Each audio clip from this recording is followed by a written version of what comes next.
My name is Daniel Carter. I'm in the middle of the biggest transformation of my life. I avoided getting married until I was firmly established in my career. Rebecca, my first and only wife, was born. Months after me, we both celebrated our 48th birthdays. Earlier this year, we had nothing to protect when we married. So there were no prenuptial agreements. Rebecca and I have lived in our house in Austin, Texas for 22 years.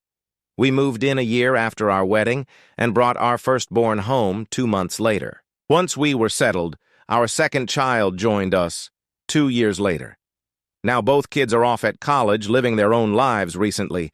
I convinced Rebecca that we should move to a gated community for couples, 50 and older. She was hesitant at first, but after months of persuasion, she finally agreed. Once we were committed to selling our house, we signed a contract and put down a few thousand in earnest money to hold the new home. Now you understand why most of our belongings are in boxes. But there's the thing. I won't be moving into that house in the gated community.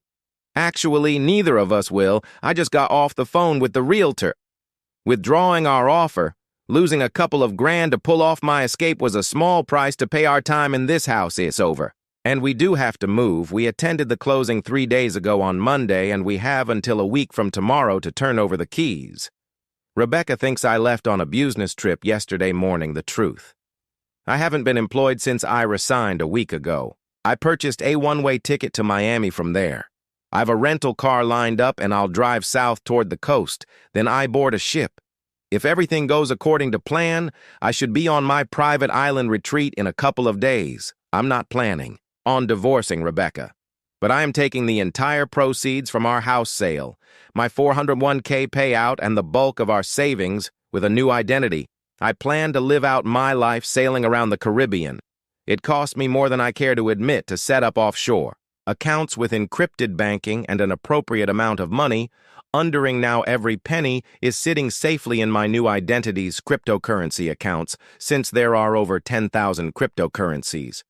I'm praying that the one I chose doesn't crash overnight. I plan on converting that imaginary money back into something with stability as soon as possible, because imaginary things, they have a way of disappearing at the worst moments, kind of like Rebecca's wedding vows around 3 p.m. I called Rebecca. She answered on the fourth ring, sounding a little distracted. "Hey, babe, how's your trip? Same stuff, different city, long meetings, boring presentations, sounds awful." "Yeah, what about you? What are you up to? Just boxing up some more stuff." I smirked. Lie number one: Rebecca wasn't home. She was 35 minutes away at Ethan Parker's house, her current lover. I don't know if he's her first affair or just the latest in a long line, but it doesn't matter. One is too many. A lot of men in my situation might have lost control. Maybe I should have confronted them, screamed at her, demanded an explanation, but I didn't want revenge in blood. No, my revenge would be far more brutal. I was going to leave her with absolutely nothing. Ethan's wife, on the other hand, she was going to leave him with even less. Are you marking the boxes so we know which owns belong to who? Of course, dear, mine are labeled Rebecca. Yours say Daniel. It'll be easy to put them in the right closets when we move. Another lie: Rebecca had no idea that her belongings were currently being packed into a consignment store's moving truck, and mine already stored safely away. Thanks to my brother Lucas. Would you mind looking in my desk for my day planner? Should be in the top right drawer. She hesitated. I don't see it. Are you sure? It's there. Lie number two: she wasn't even home to check. All I really cared about was buying Lucas more time to finish emptying the house. No problem.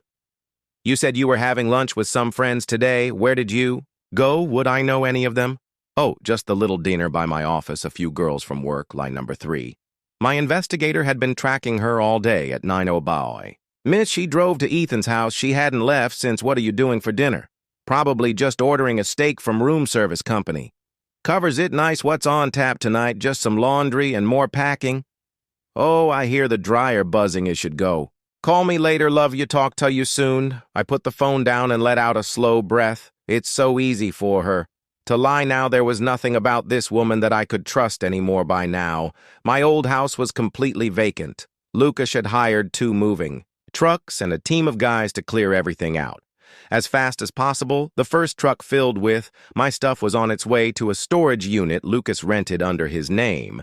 The second truck was making its fourth trip to the consignment store where Rebecca's furniture. Clothes and jewelry were being sold off piece by piece. Both trucks were due back at the rental shop by 5 bathos.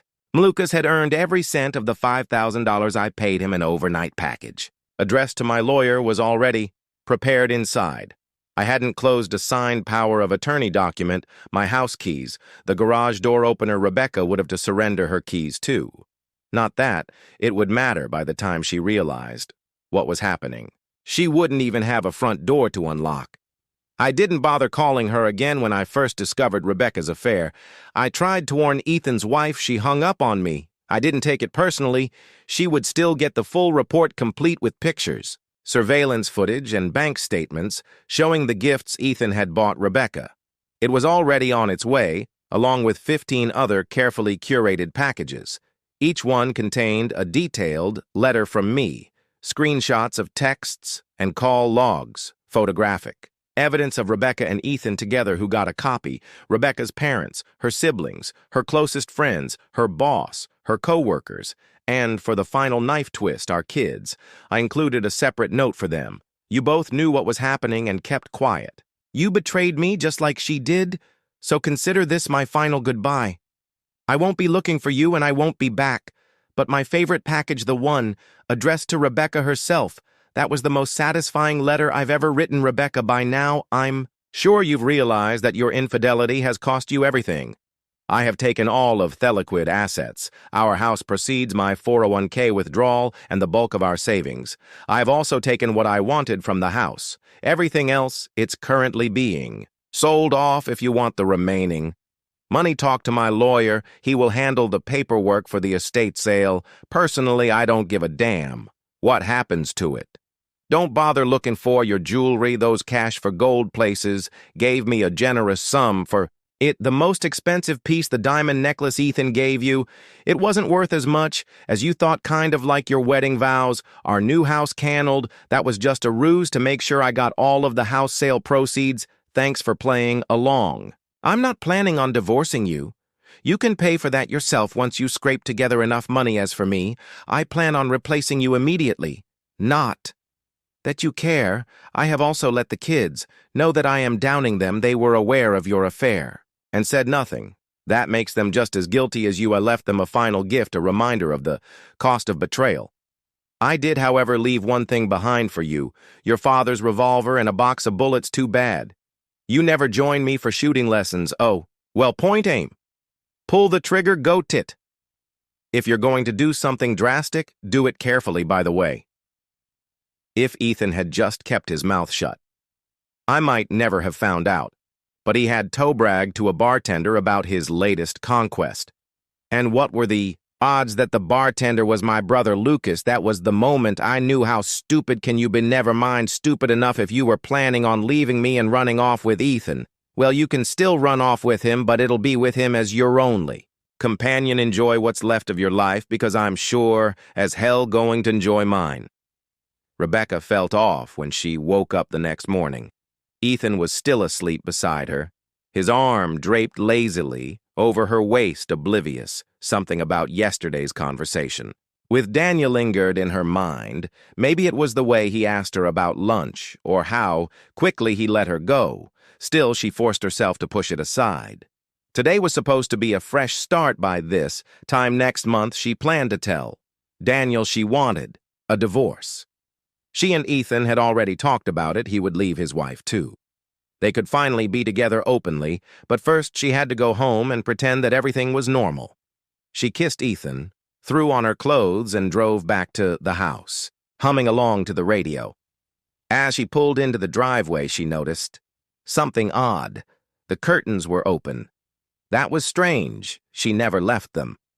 Like that, then she stepped inside her. Breath caught in her throat. The house was completely empty. Her hands began to shake as she ran from room to room. No furniture, no clothes, no pictures. Not even a single leftover coffee mug. She stumbled into the bedroom, throwing open the closet doors. Empty bathroom. Empty, The only thing left was an unopened package sitting on the kitchen counter. Slowly, she reached for it.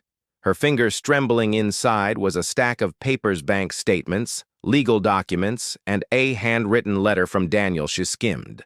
The first few pages and felt her stomach turned to ice. Daniel had emptied all their bank accounts, sold all their belongings, withdrawn every cent of his 401k, sent evidence of her affair to her family, friends, and even their kids.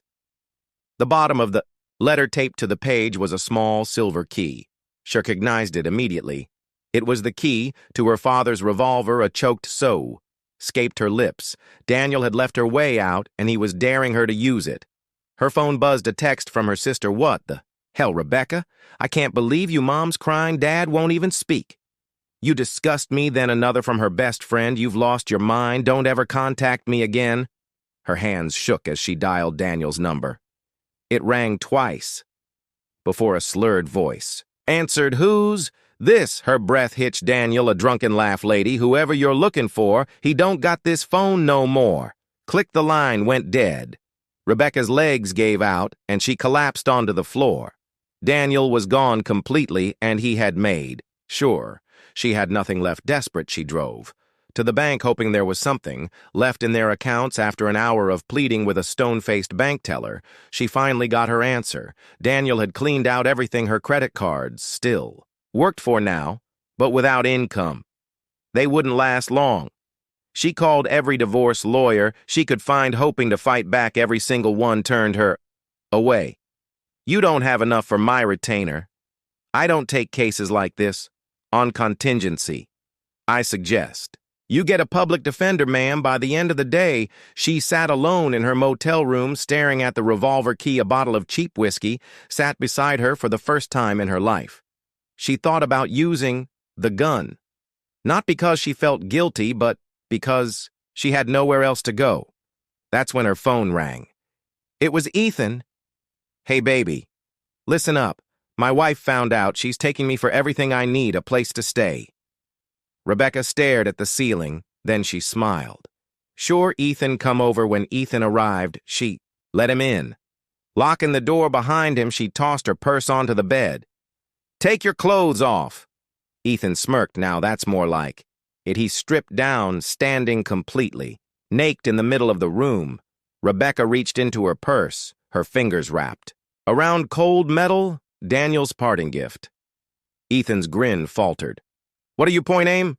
Pull the trigger." The gun roared in her hands, a perfect shot right between his eyes. Ethan's body hit the floor with a sickening thud for armament. The room was silent. Then Rebecca started laughing. "The police didn't believe her story. They arrested her for murder. Her public defender was useless. She wasn't holding out much hope for a fair trial. At least she didn't have to worry about rent anymore, but prison was worse." Then she imagined she was beaten, humiliated, and used by both inmates and guards. One night she snapped. She stabbed another inmate in the stomach with a sharpened toothbrush that got her moved to solitary confinement. It didn't matter. She was already dead inside.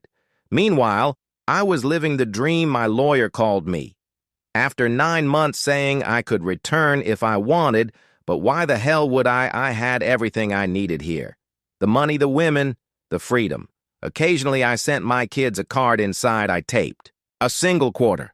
"Next time you're faced with a tough decision, flip a coin. It's all I'm leaving you." And Rebecca, she was still in a statement, mental institution. If Shiva recovered, she'd be dragged back, top prison for life. Her story was over, mine it was just beginning. I sipped my drink, watching the sunset over the Caribbean.